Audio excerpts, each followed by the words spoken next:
checking and business savings. And then, of course, I have one credit card. Actually, the credit card I use for business is the Capital One card because I've had it forever, and I have super long history with it. And then, but you're doing all the things right. Like what I do with my business account is every time I close a deal, I put it in the business checking account, and then I put a certain percentage into the business savings account for taxes, and also for my IRA investment stuff. And so, and I actually am at the point where I put 50-50 in. Okay. But I built up to that. First I was doing 30 and that wasn't quite enough for taxes, and then I went to 40 and now I'm at 50, which is a huge cushion on purpose because the goal is that I'm saving money for investments and that sort of thing. And then from that business checking account, I take a draw every month into my personal checking account to pay myself. Yeah. Does that make sense? Yeah. And then I do all of I either do my expenses on the debit card if I quickly can pay it, or I put everything on one credit card that I pay off, and I can keep track of everything for taxes that way better. So but I've had it for so long, I agree with you. Don't send don't send that info into somebody. Give it to somebody in person. I'm surprised they're asking it for you like that too. Let's do this. So 6PP 80/20. You never know, there could be other stragglers. And today is 8/1. Just gonna write your name down. When you and I first met, did I ask you if you knew Nick Pham? I asked you that, didn't I? Nick, I didn't ask you that? No. Oh. Well, you might have. I don't remember. He's somebody I'm trying to get to join your office, and he's been a realtor forever, and actually has his own real estate company now. He has a very small office. He's a broker, and he has like 4 agents in there. And anyway. Okay. You and I are going to have some fun today. So, 6 personal perspectives. Were you there for the first one? There's 6 of them. I don't think I even heard of the class. Yeah. The first one. No worries. And they're right here. And as Gary Keller was writing the Millionaire Real Estate Agent book, he found that, in the beauty of that book, you may have heard me say this, I'm going to repeat it, is that that's not an opinion book. It's not Gary writing his opinion on how real estate should be done. He interviewed the top agents in the whole country that were all millionaire real estate agents and found that they had patterns that were similar in every situation. And so he interviewed, discovered the patterns, and then he wrote the Millionaire Real Estate Agent book based on those patterns, okay? And what he also discovered was that all of these top agents who were very successful had certain things that were also showing up, which he calls the 6 personal perspectives. And there's 6 of them, and we have a whole course on it that if we taught it in one day, it's like 6 hours, like an hour per perspective. And what Kelly and I decided to do was teach them one at a time for an hour. And so if you missed one, it's okay because I can show you how to get to the whole course. And are you reading the Millionaire Real Estate Agent book? I have the audiobook. Okay, Yeah. That's how I listen to it in my car, and then I also have a copy of it where I'm highlighting and stuff like that too. And we have copies of it too. So if you want one, I've got plenty in my office. Okay, that'd be awesome. Yeah. It's my gift to you. If I haven't given you one already, I'm gonna give you one. So don't let me forget when you leave. We'll walk over there and get it. And that way, it's great to have both because you can highlight and that kind of thing. So again, in his research of researching these top agents, he found that they all have 6 perspectives in mind. And so what I've given you today is the intro to the class. The first few pages are the intro. And then we're going to go straight to perspective number 2. And then for your own purposes, I'm going to show you where the course is in case you want to read up on all of them. What I've given you is the student materials. You can print the whole thing out, and it's that thick or whatever. So the first step, which Kelly taught a couple weeks ago, is called the commitment to self-mastery, which is you very much sitting right here willing to learn. do you know the definition of mastery? Like how many hours before someone masters something, how many hours they have to commit to learning that particular skill? I've heard something about this. I mean, this is more applicable towards language and Oh, internalizing like patterns. Yeah. It's like 17 times before you get like familiar with it. okay. So the way I've heard it is 10,000 hours. You commit 10,000 hours to something before you become a master. So, an Olympic athlete, all those athletic examples you can give as the best athletes in the world are committing to self-mastery all the time. And every time they learn a skill, they commit to learning a new one, right? So self-mastery is lifelong learning, never goes away, right? You don't graduate at 21 and go, that's it, I've learned everything I need to learn, I'm never going to learn again, okay? So that's the first one. And then the commitment to the 80-20 rule, which we're going to talk about today. And then in a couple of weeks, Kelly's going to teach moving from entrepreneurial to purposeful. And then the next one, which I'll teach in September, is making being learning-based the foundation of your action plan. And to me, simply what that means is in every situation, you're always asking, is there anything I could have done differently? I'm always willing to learn and grow, and you use every single experience to create the foundation for growth. And then removing your limiting beliefs, getting out of your own way, the fears that we all carry with us, and then the sixth step is being accountable. So today we're going to focus on the 80-20 principle. And what's really cool about this, so I think what I breezed through with you was the intro shows you that every single person who's willing to grow has, the first page shows you how they focus on their mindset, their attitude, and their approach to life. And then the next page, page 9, talks to you about 6 perspectives. On page 13 in this intro, it asks you to identify your goal. And we're going to come back to that and talk about that today. That basically gets you through the intro, and then we're on to step 2, which is what page for you? 27 or so? So we're going to be talking about that. So what's really cool about this is the 80-20 principle. Have you ever heard of that before? Oh, yeah, you talked about it. Me talking about it. It's one of my favorite things to talk about. There's a pattern of predictable imbalance in life. It's called the 80-20 principle. I love that they say it's predictable imbalance, okay?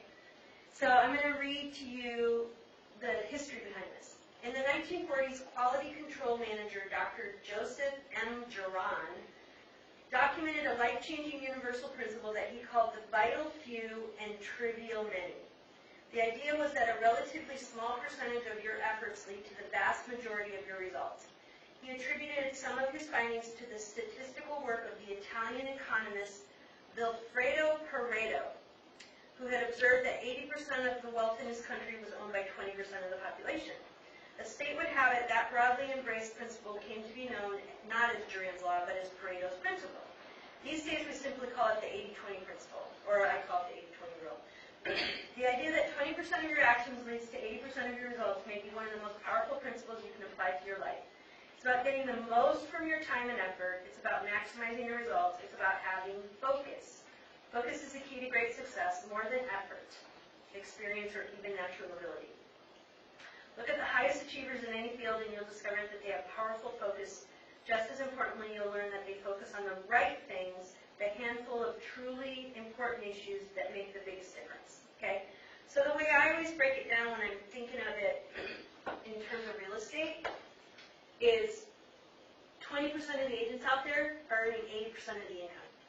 Always, without fail. It's crazy how Pareto's principle comes out in life. He actually started, they talk about him saying that he saw that 20% of the population had 80% of the wealth in Italy. The way he actually started with this principle is he was a farmer, and he discovered that 20% of his crops were yielding 80% of his fruits or whatever, fruits or vegetables. And then he found that it was playing out over and over again in life. So again, 20% of the economy owned 80% of the wealth. Same in real estate. 20% of the agents are doing 80% of the business. So my goal with you guys always, excuse me, is to get you to be a part of that top 20. I want to do what I call high level with you and help you create high level, top 20% skills, cream of the crop, so that you're better than the other 80% out there. Okay? I'm going to tell you that another way it plays out in real estate is 80%, wait, let's do it this way. 20% of the agents who are brand new and get a license are still with us a year and a half later. 80% go, this isn't the career for me, I'm out. Right?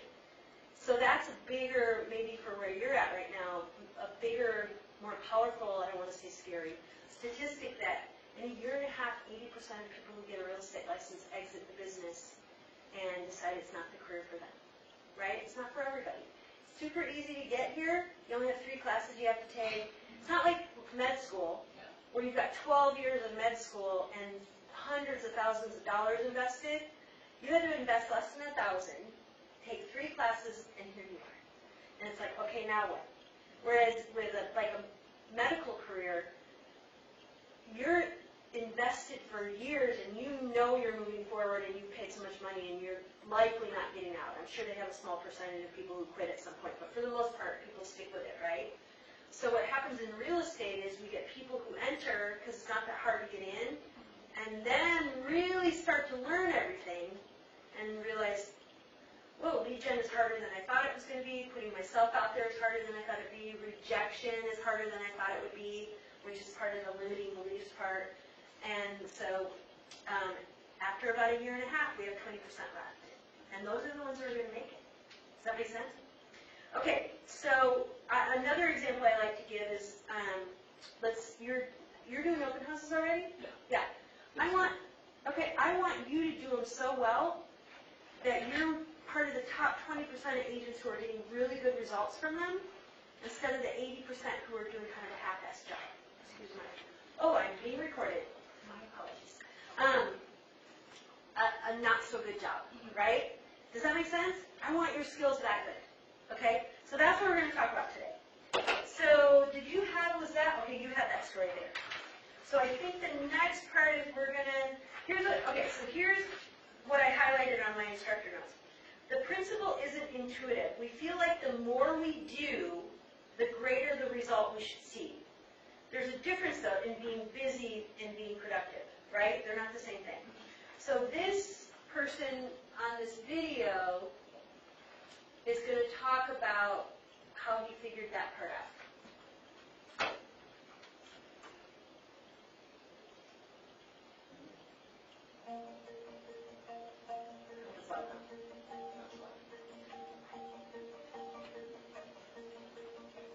Hi, I'm Madison Offenhauser, and I am committed to the 80-20 principle. I can say that honestly, I'm committed to it now. I wasn't always. I remember back when I was a team leader, and I was going to also become an OP. Back then, I think I was a really expert list maker. And I thought I was good at prioritizing what was on that list, but I felt so incredibly torn trying to get all the things done in a day that were important to get done. The big rocks were mixed in with the small things, and I just found that wasn't really working, to the point that I was about to give up my OP goal. And I started to interview people through the RS process to replace myself, and in the process of that, oddly enough, just like before we go on vacation, I got my house in order, so to speak. I identified the big rocks that I really needed to get done, and in the process of doing that, I found that I was organizing myself really to the 80-20 principle. So once I realized that, I thought, you know what? I think I can actually continue to do both of these roles. And truly, it was the 80-20 principle. I started focusing on my big rocks first. Instead of having a big list where my big rocks were mixed in, I do them first now. Those are definitely done, because obviously, if I'm focusing on my 20%, my big rocks, 80% of the results are going to come from those 20. It has been life-changing for me. My results are much greater. The other part of it is I found I became so much more time efficient that I actually am capable of handling more roles and accomplishing more things than I ever thought was possible before. And it's all because of the 80-20 principle. I truly am committed to it. Are you committed to the 80-20 principle? Okay? Okay, now I have to get us moving. Yeah, good. Okay.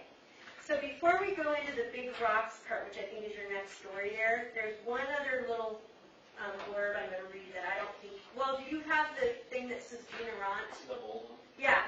So Gina Ront he's an agent out of Austin, Texas, who, I don't think it says here, but he's taken BOLD. You've heard of BOLD, that class that we just finished, that'll come around again. He's taken it he takes it a couple times a year, every year, and he's taken it, I don't know, 20 times or something like that. And he grew from being a $400,000 a year agent, which is still really good, to over $1 million a year by taking BOLD and focusing on that thing. So he says, Gina Ront remembers one of his first breakthroughs in mastering this principle. Before I took BOLD, I used to spend a lot of time every day putting out fires. I felt productive because I was very busy, and subconsciously it made me feel like a hero when I saved the day. Then in my very first BOLD, we spent time going through our calendars and identifying our dollar productive activities. I was shocked to see how much money I was losing by spending my valuable time on tasks that were nowhere near my 20%. Now I focus my time on my one thing, which is lead generation, and I feel like a hero when I see how well I'm providing for my family. Okay? So then you come to the next page where it talks about the big rocks. So the principle isn't intuitive. We feel like the more we do, the greater the results we should see. Yet when we prioritize what really matters, we achieve the most. So this super cool philosophy here about the big rocks. It says a philosophy professor decided to teach his class a lesson on priorities. He pulled out a jar and added as many big rocks as he could fit. He asked the students if it was full, and they agreed it was. So the professor picked up a box of pebbles and poured them in. He shook the jar lightly. The pebbles, of course, rolled into the open areas of the rocks, and then he asked the students again if it was full, and they said yes. The professor picked up a box of sand and poured that in. Of course, the sand filled up everything else. When he asked the students again if it was full, he heard a few tentative yeses before he pulled out a watering can and proceeded to fill the jar to the brim.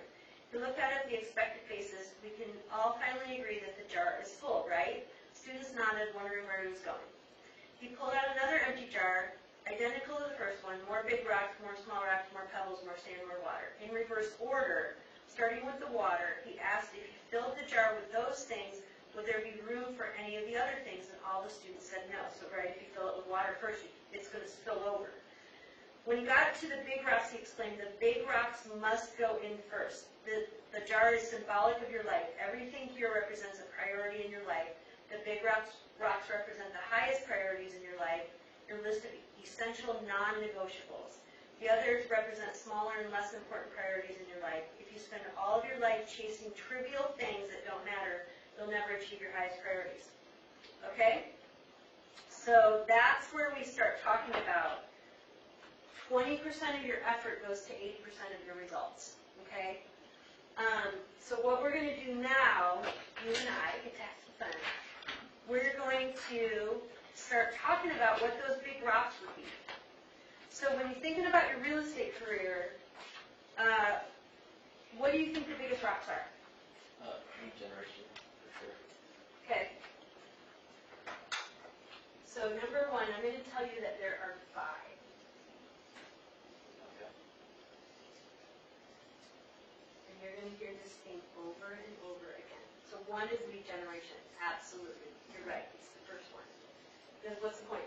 Even having a career, Right. if you don't You don't have any have any leads. What would be the next most important after that? sort of nurturing your one database? Yeah. So lead generation is a one-time event, right? Lead follow-up is everything after, which is what I put up there on this part right here. So lead follow-up, nurturing, whatever you want to call it, lead, I'm going to call it FU for follow-up, nurturing, and then also conversion. That's a bigger process, right? You generate the lead, or you talk to your database, your sphere of influence one time, and explain your career that you've started on, and then it's continuing to stay in touch, the follow-up, right? So you got lead gen, lead follow-up. What would be the next thing? Sort of developing your brand. I don't know if that. I'm going to put it down here. How's that sound? Okay. Because that is something you have to do, right?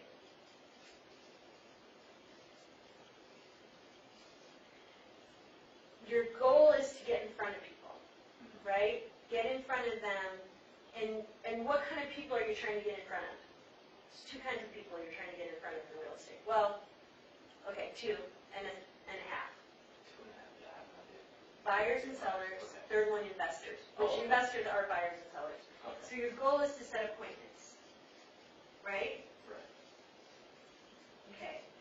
Once you've set appointments with people, they're either a buyer or a seller, your next goal is to get them to agree to work with you, right? You set an appointment, you do your buyer consultation, your listing presentation, and you discover what their needs are.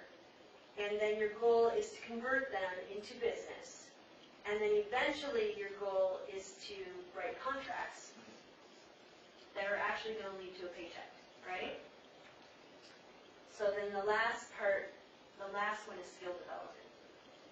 Some people just simply say it's practicing scripts.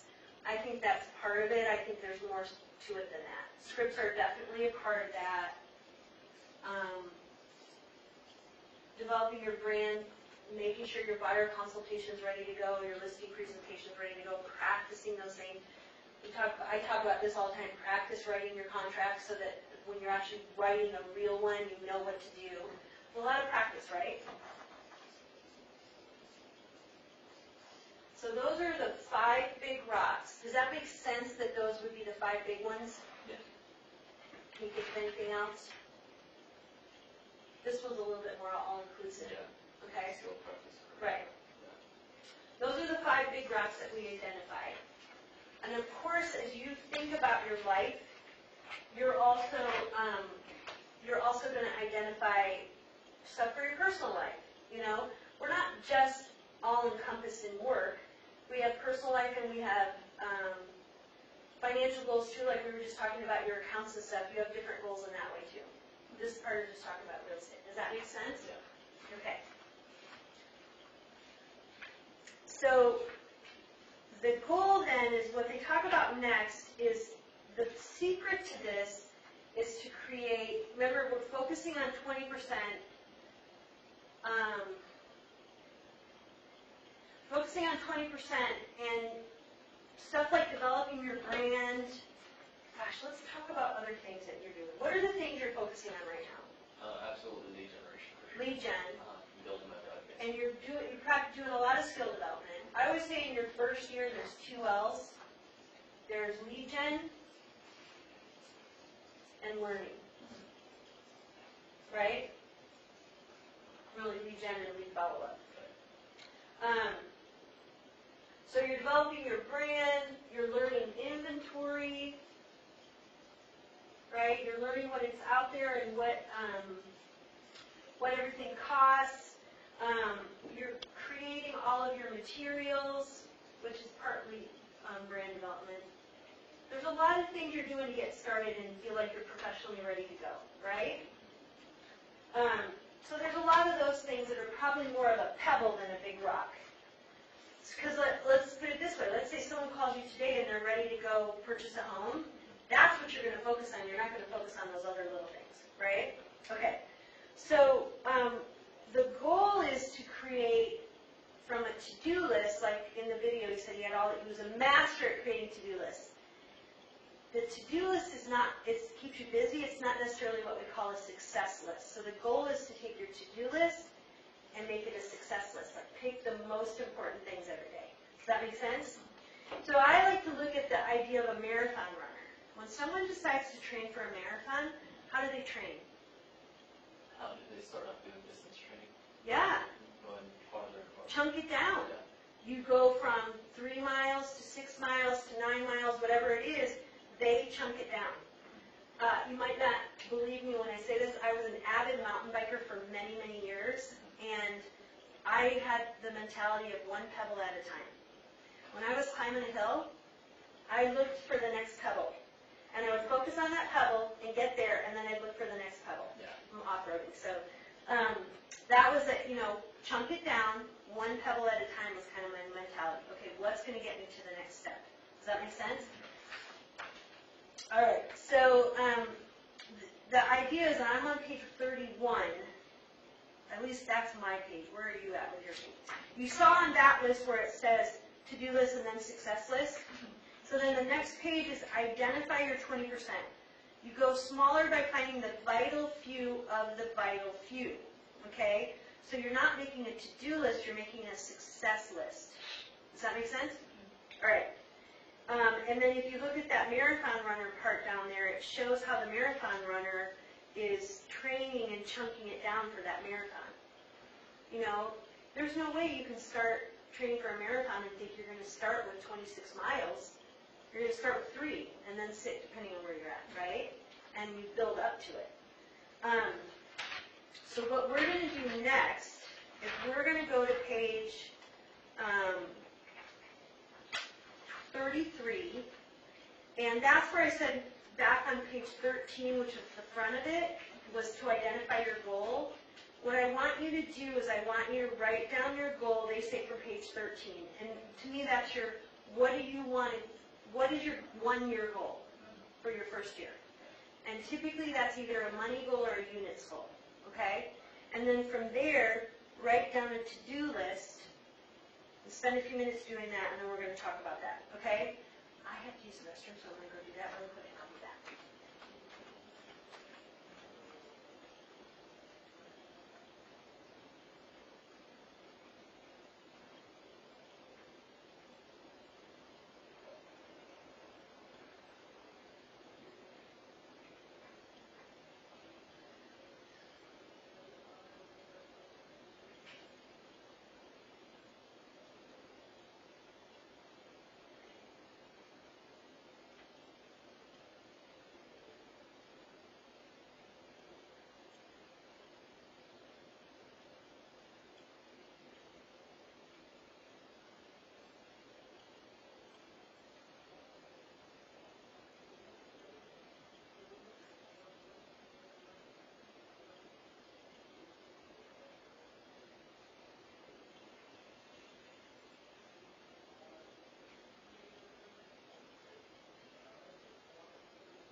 Where are you at with it? Oh, and just Okay, we'll turn around and look at it. We'll sit here with it. Doesn't have to be filled, you don't have to fill every single one. So, but what it's telling you now is, so tell me what you wrote. You wrote close 150 in GCI. Does that say 11 closes? yeah, I have this spreadsheet I calculated. actually creating your spreadsheet would have been one of your things, which you already did. Okay. I mean, in my opinion, you had to figure it out, right? So then, tell me what you identified as how to get that. Read your things to me. The main things are focusing, obviously, around lead generation, so door knocking, social media advertising, open houses, keeping in touch with my spirit influence, kind of building that mind share. Good. Networking events, learning the market, obviously, the new industry for me. Keeping up to date, not just on real estate, but like more on everything, so I can speak to that. Yep. Nurturing my current leads and then practicing my Yep. confidence. Okay. So now what it's going to tell you is, let's see, now we create the success list by circling only the tasks from your to-do list that are going to have the most impact on your goal. Now you have to circle. Okay, and is there like a limit? I mean, you're going to 20%. Okay. So I'd say 2 weeks. If I had to do only 2 weeks. Oh, man. I know. What's the best lead gen for you? Door knocking? Okay. I'm going to challenge you that I don't think that's part of your top 20. No. Mm-mm. You can develop skills all day long, and if you don't have a lead to go with it, it doesn't matter. Okay. Does that make sense? Yeah, I guess I look at it the other way. If you have a lead, you don't know what to do with it. You're going to learn, though. Learn by doing, right? Yeah. So Okay. you're going to learn. Okay. So if you, let me say it this way. People get ready to get ready to get ready to get ready, and then they never have anything to do with it. So I find a lot of agents, typically the ones who don't make it in the business, spend a year or two getting ready, and I have to learn this. I can't go out there if I don't know what I'm doing. And the ones who are the most successful go out there and get the lead, learn just enough to fake it till you make it, kind of. Because we have so many people here that are going to help you. So you get the lead, and then you just say to Brian or whoever, okay, I've got this great lead, what do I do next? And we're going to help you do that part. So if you don't have the leads, this part's not going to matter at all. Does that make sense? So circle a second lead gen source that's your favorite. Good. Okay. All right.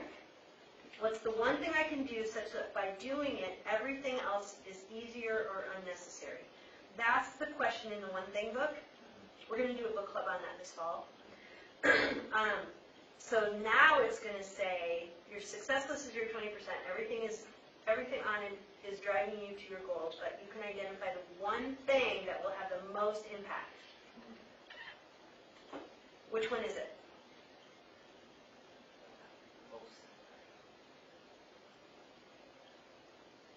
Well, I'm going to say door knocking because lead generation is the numbers. Yeah? And you're getting more, in front of more people that way. So. I wonder, I'm going to give you a little grace and say that we could combine all this into the word lead gen. That's true. And then you could say your one thing down here is lead gen. And then, I didn't just want to. right, no, but fair enough, those are different ways, and then we're going to create a plan to make those happen. So would you agree that your one thing right now is lead gen? Yes. We got to get you we'd like to get you through, okay, start with getting 100. How many people are in your database right now? 200. Great. That's mine. That's your SOI. We want to get you to 300. The way you're going to do that is by meeting new people. Yeah. And then we're going to get you to 600 at some point, okay? 600 ends up being a pretty magical number, so just keep that number in mind. Once you're getting to 600, you've really got enough going on that you've got repeatable business, or what I mean by that is every time you close something, you have something else ready to go, okay? So the first goal typically is 100. Good job, pat yourself on the back that you're over 100. And now the next goal is to get you to 300 by meeting more people that you're going to put into that database too. And are you putting people into command already? I haven't done the leads I got this week, so. But you are using it. Awesome. Okay. So the one thing for you, same with me, my number one goal for the year is to grow the office to 150. My number one is lead gen on that. And I wrote down, I was the same as you, I wrote down a ton of different ways that I do lead gen. Okay? Okay, so have we created a to-do list or a success list? This is the success list. Mhm. Yeah. All right. Do you recall, let me see if I'm with my slides. Identify your 20%, then go even smaller. We did that. Okay, much to do about nothing. I don't think we're going to read that excerpt. I think it was on that page. The one thing excerpt was, Activities often unrelated to productivity, and busyness rarely takes care of business. is that this one right here? Did you see that excerpt? So on page 31 Oh, was back farther. I didn't have us read it. oh, To-do list serve as a useful collection of best intentions. Instead of a to-do list, you need a success list. So it's kind of what we just did. Okay, so we did the excerpt on the one thing. We made a success list, not a to-do list. So it's really cool how they did the marathon one. Look at this is so interesting to me. They said run a marathon and they wrote down 5 things and then they put it in order. So number 1 was select running regimen. Number 2, select strength program, right? All the way up to 5.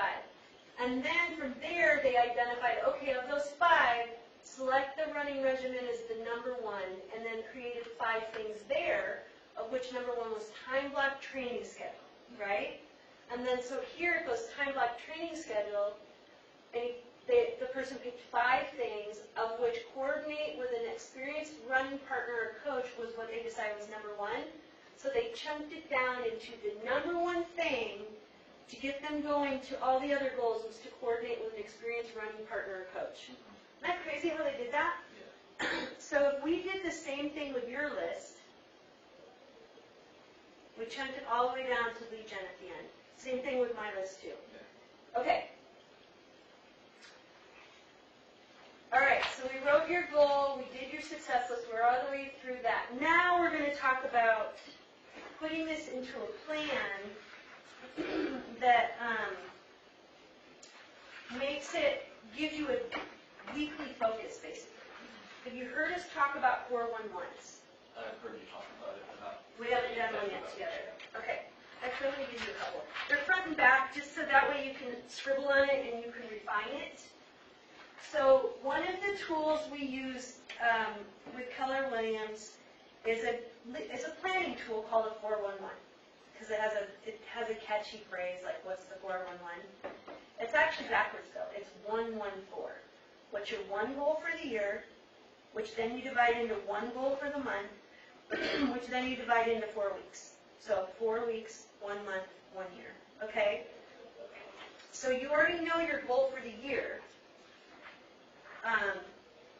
Right? Yeah. And then actually, before I go any further, there's 411 sheets that have your business goal, your personal goal, and then it can also have finance goals, like, because you have different areas of your life that you can create goals in. Right now, the way this one is created is we're just focusing on your business goal, okay? But obviously, you could do one of these for every area of your life that you're working on. Does that make sense? So you already know what your annual goal is. You said 11, did you say 11, what was it? 11 closings and it's 150K. Okay. You can write it either way. If 11 closings gets you over 150K, would you be okay with that? Yeah. All right. So just a more. Right. Yeah. So I always say focus on the units and the volume will come. Because you could get over 150K, right? So your annual goal is 11 units between now and next year, right? Because you really just got started. So how do you divide that into, it's pretty easy. How is that a monthly goal? Like Basically one a say month, right? So you've got, let's go ahead and say 12. Can we say, you okay with 12? Yeah. So 12 closings. And one, which is 1 a month.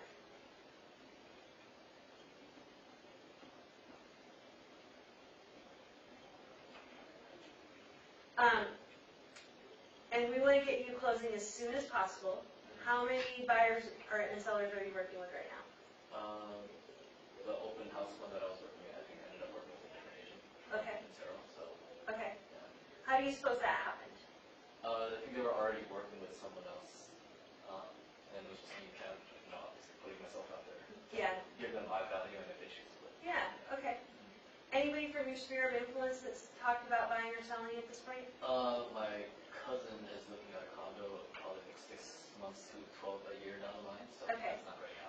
Yeah. But yeah. And will your cousin be paying cash for that, or does the cousin need a loan? He's gonna get one. So that's you getting to know lender, so you can refer them to a good lender. I already got that. You're already on that, okay. The beauty of the 100 and 200 people in your database is that every single one of those people knows at least 100 other people. So even if they're not ready to buy or sell right now, they may know somebody who is. So whenever you're talking to somebody, remember to say to them, hey, I know you're not ready to buy or sell right now. Do you know anybody else that's thinking about buying or selling or investing that I could be serving? Because I would love to work with people like you, people that you know. And then the pressure's off them. They start thinking about, oh, well, my neighbor down the street's thinking about moving to Florida where the grandkids are, whatever. And all of a sudden it opens up to all these amazing other possibilities for you. Right? Exponential factor. Yeah. Okay, so you've got 12 closings for the year, 1 closing a month, and then it turns into an amazing plan of how do you create weekly goals around that. So take a few minutes to write down what the weeks would look like. This is your lead gen plan, right? Obviously, your one thing is lead gen around this. All right, good. I know you guys, I know we still use paper, and of course, all this can be put into a phone too. You've already time blocked, you're so good. Brian is really enjoying working with you too. No, it's- Yeah. He's been so busy, I haven't talked to him too much.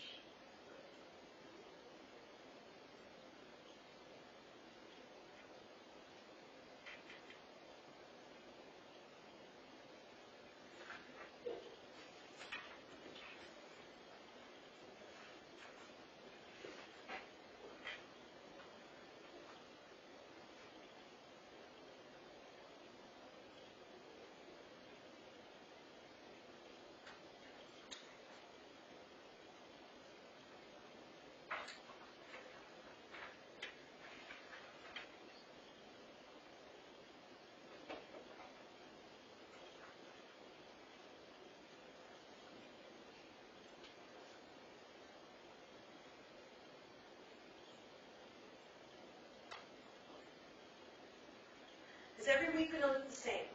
Essentially, Yeah. yeah.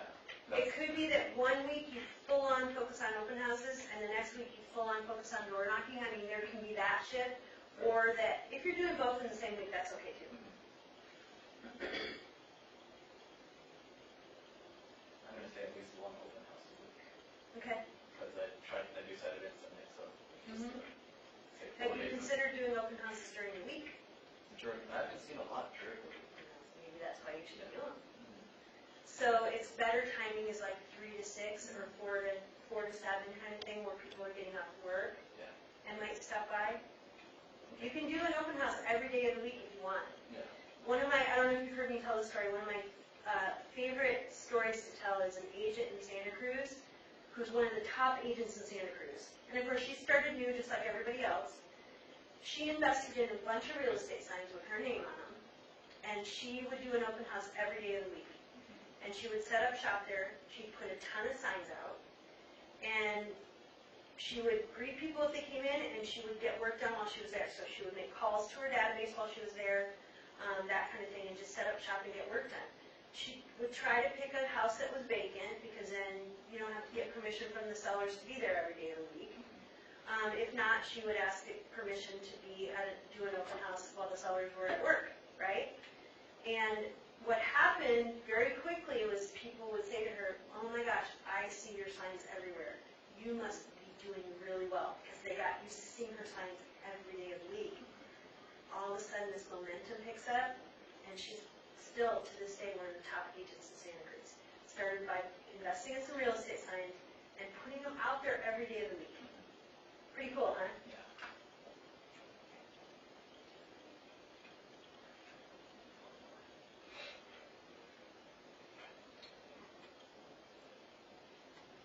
You have a plan? Okay. So what it says is set weekly goals that correspond to the larger monthly goal, set monthly goals that correspond to the larger annual goal, make sure weekly goals are success, not to do, plan weekly goals activities no more than 1 week in advance to allow for a change in direction if needed. But for an example of that might be, you meet a really good buyer at an open house, and you're out there every afternoon showing them homes then for the next week or two.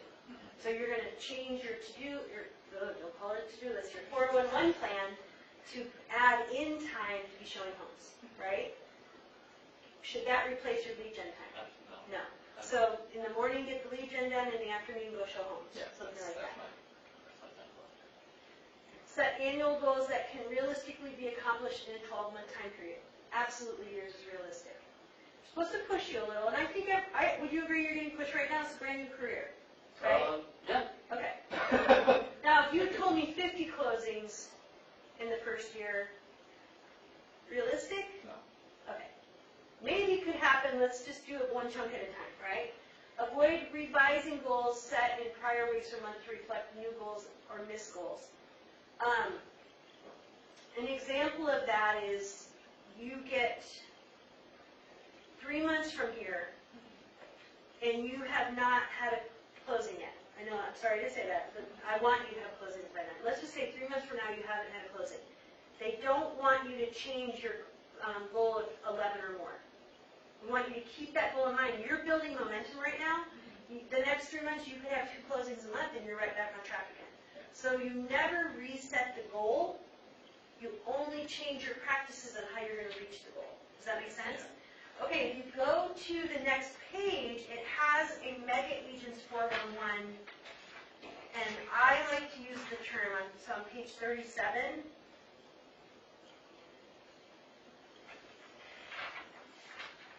Remember how I said there's 411s that have the job, it says job, then business, then personal, finance, and personal? That's where you can do each category. So that's how this one's done it. Although if you look down at the bottom, they only created the 1 week to show you. So this is actually a Mega Agents 411 plan. You know when we say Mega Agent, what we mean by that? People that have done more than 16 closings? Yeah, Or it's really around here. To me, a Mega Agent's doing 20 million or more. okay. Like 20 deals or more a year, and they're really getting, or for sure someone who's at 50 million or more. Then we're really talking the top agents. I think you're not quite at mega status until you're at 20 million, 25 million or so. Then you're really, you've got, a couple closings a month that are happening every month. So, and we have agents in this company that are doing over 1,000 deals a year. For sure, they have a team, they're a mega agent. So this mega agent 411 plan, what I like to, I don't know if you've heard me say the term R&D, which in business stands for research and development. In Keller Williams, it stands for rip off and duplicate. So what's really great about the way our company works is the top agents are willing to share all the time. The books that are written, all that kind of stuff, are meant for you to learn from other people who have already done it, so that you can borrow what they're doing and not have to reinvent the wheel, right? So R&D, rip off and duplicate. So you can take a look at a plan like this, and their job is 24 listings sold, 18 buyer sales, 60 quality listings, 130, let's say 100, my glasses, hold on, let's say 150, 150 listing appointments. So monthly, to chunk it down, 5 listing appointments, 2 listings sold, 2 buyers in contract, or in escrow, 3 buyer contracts closed, because of course those are always, they're about 30 days, so you're always continuing to have the next one. 15 listing appointments to get to the 5 listings, lead generate 3 hours each day.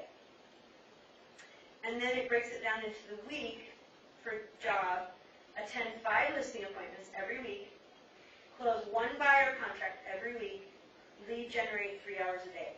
That is definitely a success list. There's nothing else in there, is there?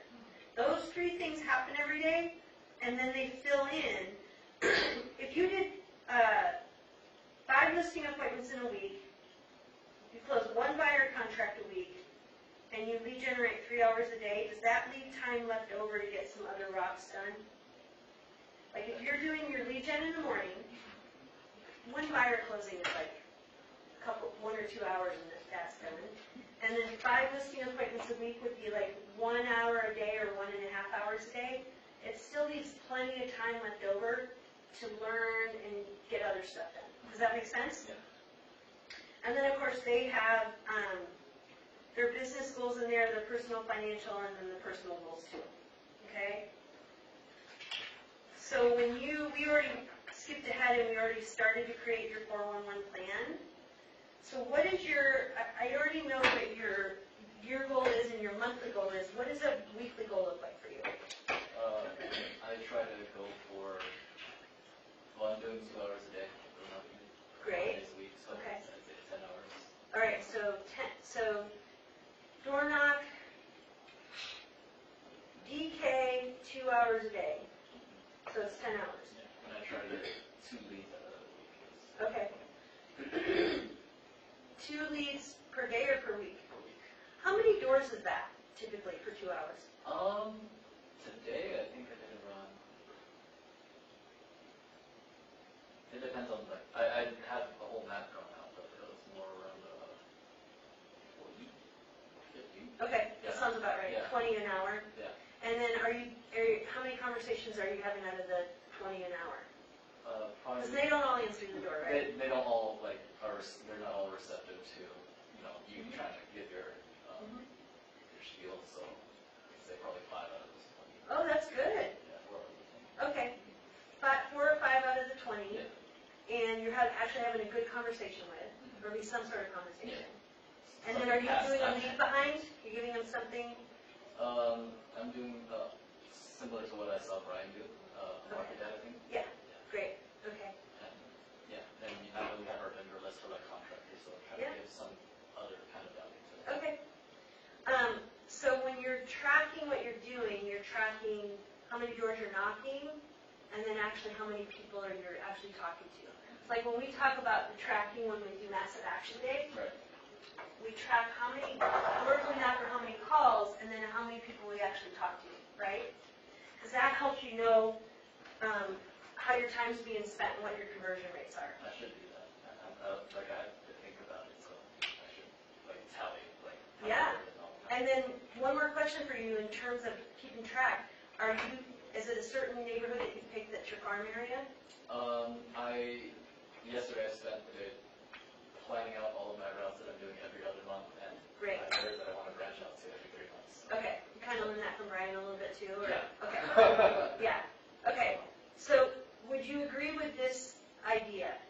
If you plant a seed in a garden and then never go back to that garden, is it going to grow? No. Maybe, but chances are if you plant a seed in a garden and you go back every week and water it and fertilize it and pull a couple weeds, make sure that it's being tended to, more chance it's going to grow and produce a fruit or a vegetable, yeah? I remember one time an agent I was coaching in Santa Cruz was doing a different farm every month. And I was like, that's like planting a seed in the garden and never coming back to see if it grew. So definitely spread yourself out because we want to get you to 600, Yeah. okay? 600 people you've actually talked to and that you can then, in a systematic way, keep staying in touch with, right? Because the idea is those 600 people know at least, each of them knows at least 100 people that might need to buy or sell, even if they don't directly need to. So spread yourself out definitely, then don't spread yourself anymore and Yeah. keep coming back to those same ones on a systematic plan, Yeah. So, which I think you're creating already. so I'm planning on obviously going there every other month, and then the month that I'm not there, setting out some sort of direct mail, Yeah. PSPS, Good. at least continuing my brand. Right. So, Good. What else are you doing? um, 10 hours of door knocking. continuing my social media. So I don't know if you know Justin Leslie. Mm-hmm. Yeah. So Did you go to that training? No, I watched his seminar. Yeah. So I'm going to spend about an hour each day on social media, 5 days a week. On that. So how did you get the seminar? Right. Okay, Yeah, I so found he it. actually has is it like his 4-hour training? Yeah.